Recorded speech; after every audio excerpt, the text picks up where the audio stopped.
In the previous video, we discussed an interaction between the two objects.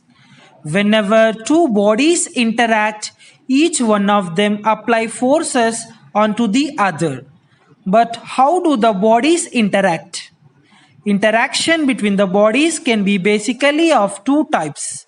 One in which the bodies are in contact with each other and the other in which not in contact with each other. The forces that results when the bodies are in contact with each other are called contact forces.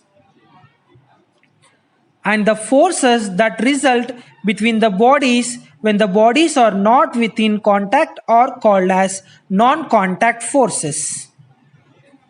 It is easy to think as contact forces, but it is difficult to think as non-contact forces, right?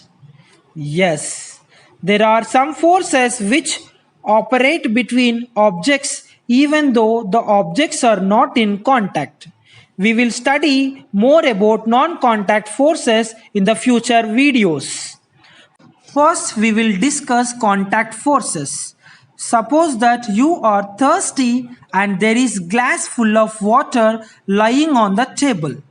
In order to drink some water with this glass, you have to lift the glass towards your mouth. That is, you have to apply force on your glass. How you are applying the force?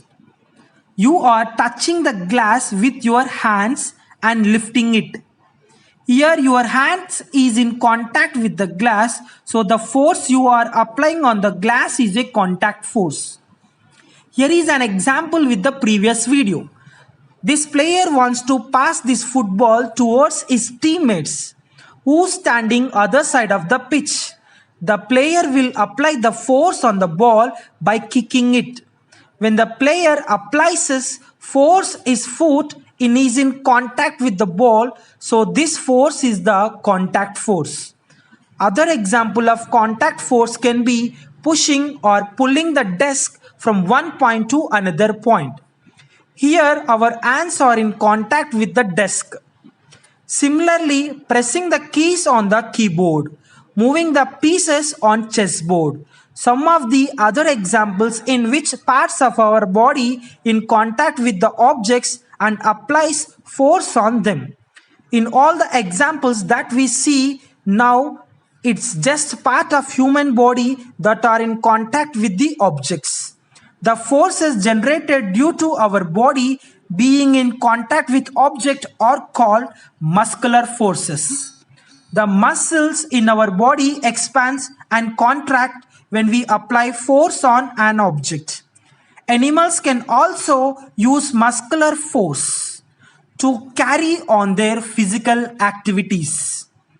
A bullock cart is used to carry load from one point to another. Bullocks are tied with the cart and then load is added on the cart.